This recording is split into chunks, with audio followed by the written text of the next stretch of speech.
Welcome to Rise and Energize, your high vibe recharge session for anytime you need a bit of practical encouragement, a mindset shift, or pep talk to boost your day.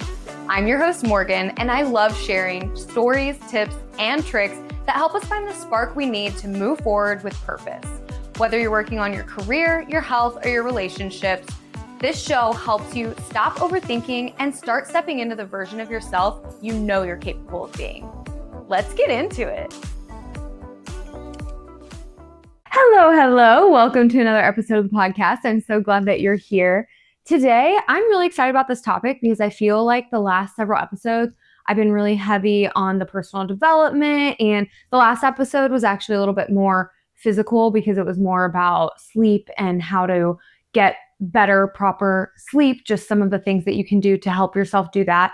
But prior to that, I've been really personal development heavy, personal growth heavy, and something that I'm really passionate about is relationships and having positive relationships and really feeling good about the relationships that you're in, whether that's with a significant other, a spouse, a partner, or something that's non-romantic, like a coworker relationship or a relationship with a family member, a mom, a dad, a sibling, an aunt even, or a grandma or an in-law or whoever it may be. I feel really passionate about relationships and how we can set boundaries in them. We can help ourselves think through them a little bit differently. And today I am talking about specifically a mindset shift when it comes to the labels that we put on relationships or the, titles or roles that we have people play in our heads.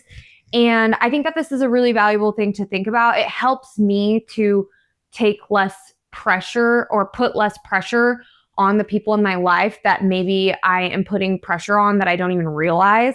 And then it also helps me to rethink the way that the role that I play in other people's lives and reduce the pressure that I feel in those roles potentially. So I'm going to get into this here in a second. This is a funny podcast episode because I know a lot of my listeners are family members or people who play a title or role in my life. If you're watching on YouTube right now, I used the air quotes like title or role, quote unquote, in my life. And so obviously there are people listening to this that this would apply to, but I'm more so speaking generally. This topic came to my mind because I was talking to my therapist a little bit just about the idea, not even anything specific in my life, but I have so many friends becoming parents and becoming moms and dads. And I'm like, that just seems so intense to me. That just seems, that to me would be so much pressure. That's so like, there's so much that you could do wrong. Obviously, there's a lot of things that you can do right, and children are resilient. And there are a lot of things that don't even affect them and that you do well. And I'm not putting any parents down or anything. Just this is my own feelings, clearly, because I was talking about it in therapy, but about that concept and just how, wow, that is a lot. But she was like, that's just a title. The mom or dad or grandma or whatever, that's just a title. If you just remove the title from it and look at that person as a human being, things are a lot different. Because when we look at people as human beings, we give them a lot more grace. The person in the grocery store that you pass by that seems like they're having a bad day or whatever, you're not worried about all the ways that they've disappointed you or the ways that they failed you or anything like that. You're simply just like, that's just another person in the grocery store. You barely even register sometimes. Whereas we are so sensitive and hot button, I would say, about some of the people in our lives that we quote unquote think should be playing a certain role. And that can make those relationships very strained. So just taking the pressure off of them is so helpful. And I'm going to talk a little bit more about this getting into the meat of the episode. But the analogy that it's not even really an analogy because it applies here, but something that I think about is, whenever people say DTR, like define the relationship, whenever you're in a romantic relationship and you're kind of just now dating, you haven't become boyfriend, girlfriend, or girlfriend, girlfriend, boyfriend, boyfriend, whatever it is, you haven't made it official, you haven't defined the relationship yet. There is a lot of building pressure and tension around that. And a lot of the time it's just on one side. Sometimes it's on both sides. But a lot of the time it's one person is really overthinking it. And, oh, are we exclusive? Should I ask him or her to be my boyfriend or girlfriend? Should I ask if we should stop seeing other people? Should I ask it? Whatever. It's just a lot of pressure. And that's just an example of how we know, right? We know this is a thing in that specific scenario of dating. We know that this is a thing that when we do it, it does apply pressure. And that can be good in some ways. I'm not saying that you shouldn't go and be exclusive with someone or define the relationship or anything like that. But as soon as you approach that and you decide, oh, we're both boyfriend, girlfriend, or whatever it is, that comes with something specific, right? It comes with expectations. You probably expect your boyfriend or your girlfriend to behave a specific way. Same way with your husband or your wife or your partner or your mom or your dad. You have these expectations that you have for them, and those can be really hard for them to meet, especially because some of them are just totally subconscious. I think about this especially with moms and their children, because mostly just because a lot of my friends are becoming moms. But when you think about your relationship with your mom, if you have a relationship with your mom, do you have expectations, subconscious expectations that you maybe haven't even ever really voiced aloud or put your finger on? You haven't really thought clearly about, but when you think about it now, I'm telling you, think about it now. What expectations do you have of your mom? And does she even know that those expectations exist? And the follow-up question is, are those expectations fair? For example, I think a lot of people think, my mom's my mom, she should just know what to say. Or my mom's my mom, she should be more patient. She should have learned by now to be more patient with me. She's the mom, I'm the child, which I do think there's something to be said for children and parentification and putting too much of the parenting on the child. And that's a whole other podcast episode. Go listen to some child development podcast episodes if you want to talk about that. So there definitely can be some resentment if you feel like your parent has not parented you or you've been parenting your parent. Of course, there are unresolved feelings there. I'm specifically just talking about when you think about moms in general, mothers in general. Do you have expectations? Oh, mom should always be patient. Mom should have this maternal instinct to comfort their children. Moms should help me heal wounds. They shouldn't give me wounds. They shouldn't disappoint us. They should always say the right things. And I do feel really bad. My mom is probably listening to this right now, but I do feel really bad for moms who obviously are going to fall short in parenting and in mothering and could do most things right. But of course, everybody gets impatient sometimes or everybody disappoints us sometimes. But now that I have friends who are becoming moms, I just keep thinking that they're just doing the best they can, right? They are young women who are figuring this out for the first time, the same way that their children probably someday will be doing this and figuring it out for the first time. And if we just remove that title of mom and just think of the person as a person going through life, we're all going through life for the very first time. This is the first time I've ever been 30, almost 31 in life. And there are going to be new obstacles in this next year of life.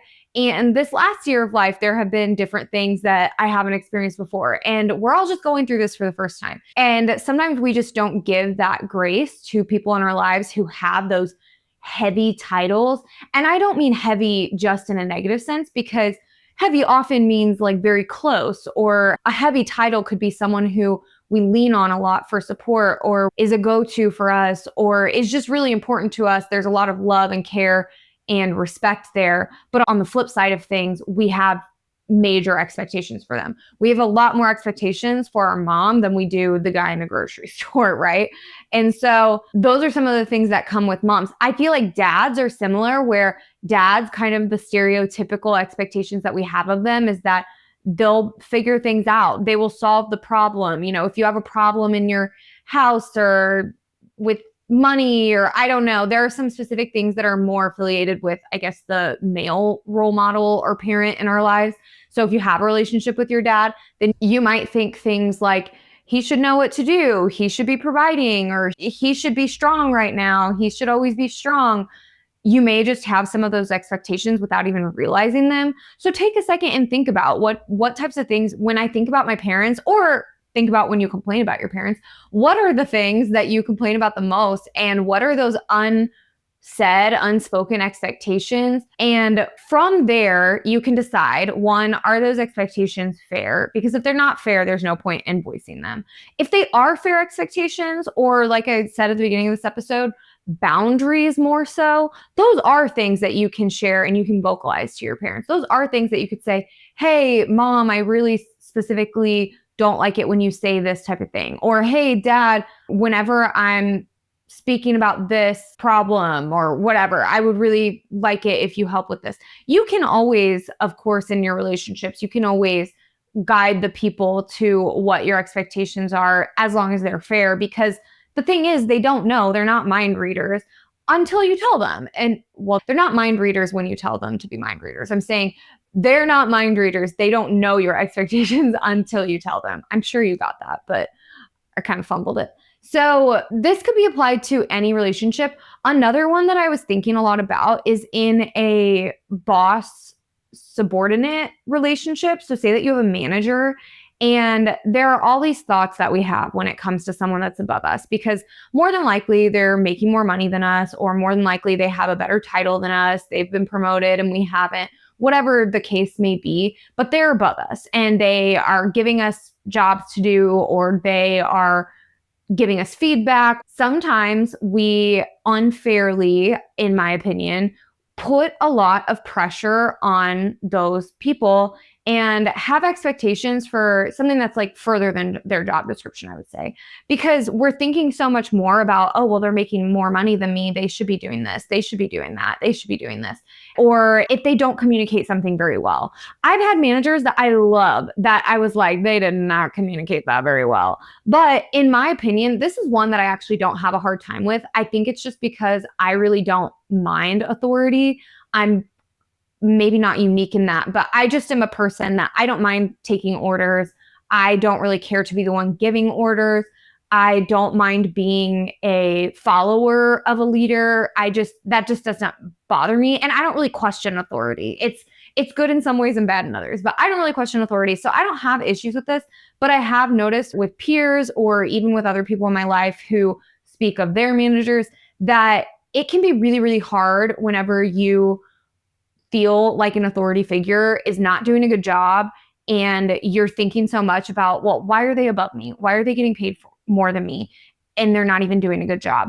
Or if they don't communicate something properly or as well as you may have, it can be really easy to dwell on the fact that their title is above yours.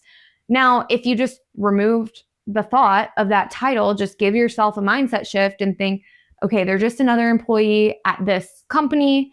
Let's just pretend I don't know that their pay grade is probably above mine. Let's just pretend that they're another peer of mine. Does that change the way that you think about them? Does that change how you view them? Because sometimes you may just be putting pressure on them when honestly, especially in a work setting, they're probably already getting the pressure from someone above them, right? The reason that they're putting pressure on you is because someone's putting pressure on them, and it's a chain effect. But I think that whenever we kind of remove that title, remove that role or position from the way that we think about them and the way that we think that they quote unquote should be doing things, it can really improve our relationship with them and help us to ease off of them a bit. Even if your professional relationship doesn't change that much, the way that you think about the relationship may, and that may reduce your own personal internal stress because you're not sitting there thinking all day long about how this person gets to tell you what to do and they aren't even doing it well or doing it right or as well as you would, and they're above you and making more money than you. Just don't, when you remove all of that, it opens the door to have a more positive, pleasant, easy relationship. And don't we all just want easy relationships? Like none of us want to be sitting in drama all the time. None of us want to be worrying about the next conversation that we're going to have with someone. That is just no way to live life. It's stressful. We don't need that, right? So just take the pressure off. Now, here's what I'm not saying. I'm not saying to excuse bad behavior or ignore boundaries, not have boundaries. I'm not saying to accept being mistreated, anything like that. What I'm saying is first think through the unspoken expectations that you have for people based off of their title specifically. And I talked about mom, dad, boss. Those are the biggest ones. Spouse is a big one too. Are there things that you expect from your husband? I know that there are things like this, but expect from your husband without ever having really told him those things. I remember a specific thing. This was like one of the only things I remember from premarital counseling. We like kind of rushed through premarital counseling because we got engaged and got married 4 months later. So it was a really quick engagement. And I don't even think that was a proper amount of time to have premarital counseling. So I think we only did like 4 weeks out of the 12-week program. I don't know. There was a questionnaire though. This is the point. There was a questionnaire and we were supposed to fill it out separately, and it had different household duties on it.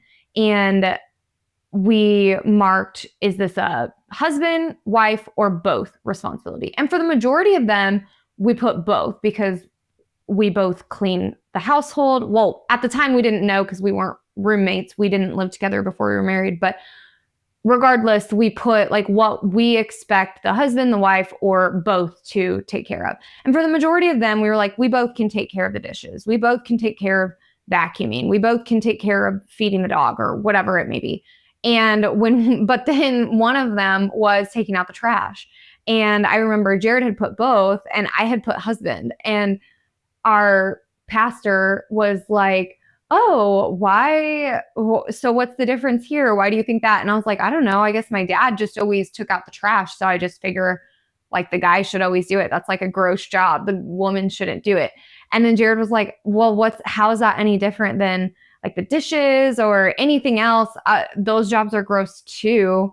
And you said both for those. And I was like, oh, I guess that's a good point. I always think about it now because I actually feel like I take out the trash more often than Jared. He pretty much always takes the bins out to the curb on trash day. But I feel like I just am obsessive about the kitchen and keeping it clean. And so if the trash is getting full, I just immediately take it out.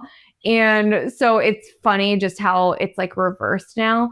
But I always think about that and think about how if we hadn't talked about those expectations, that might have been an expectation that I had that I was kind of silently simmering about whenever the trash got full and being like, the guy is supposed to do this. Why isn't he doing this? And being really frustrated about it without ever really talking about it. And that's a very minor example, but there could be lots of things like after you get home from work, are there things that you do or don't want your spouse to do? Are there things that you could tell them to do? And instead of thinking, he's my husband, he should know that when I get home from work, I want a hug and a kiss. Or some people are the opposite. When I get home from work, I want nobody to talk to me. He should know that. Like, instead of thinking that, remember that that person's not a mind reader. And also this is their first time on earth too. And also this is their first time being your husband or your wife or whoever they are in your life.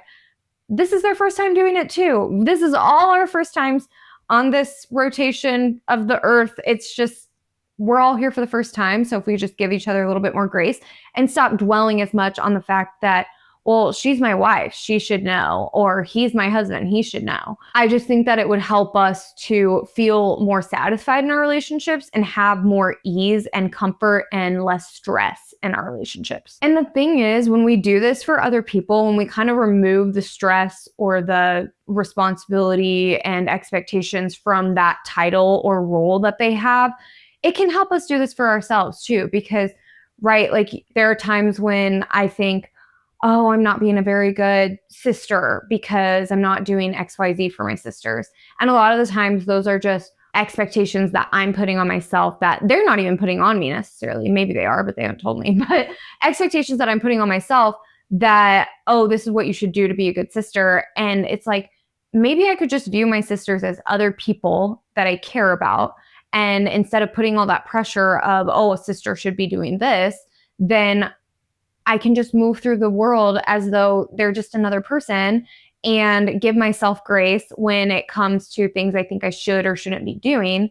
And same for any other role or title in life. I'm not a mom, but a lot of you are that listen to this podcast. And when you think about, oh, I'm a mom, I'm really failing as a mom, maybe just take that pressure off of being a mom. You're just a human being. You're just a human being. This is your first time here on earth. There's billions of us. We are all figuring this out for the first time. Just release that pressure of that title. Oh, I'm a mom and I'm failing my children. Or, oh, I'm a sister and I'm not doing as good of a job as I expected. Or I'm a wife and I'm not caring for my husband like I wish I would. Like, just remove that title. Yes, being those things is important and it means a lot. It's meaningful for sure. But when you just take a second to release the pressure and expectations of those things, then you can move through life with grace for yourself and for others. And you can still have those positive relationships and those titles, but it releases a burden, I guess, is how I would put it. So I hope that this was helpful. Thank you for listening. I love you. Thank you so much for listening. If you love this episode, it would mean so much to me if you would share it with a friend that could benefit from it, like right now, or on social media and tag me so I can say thank you. Until next time, talk to you soon.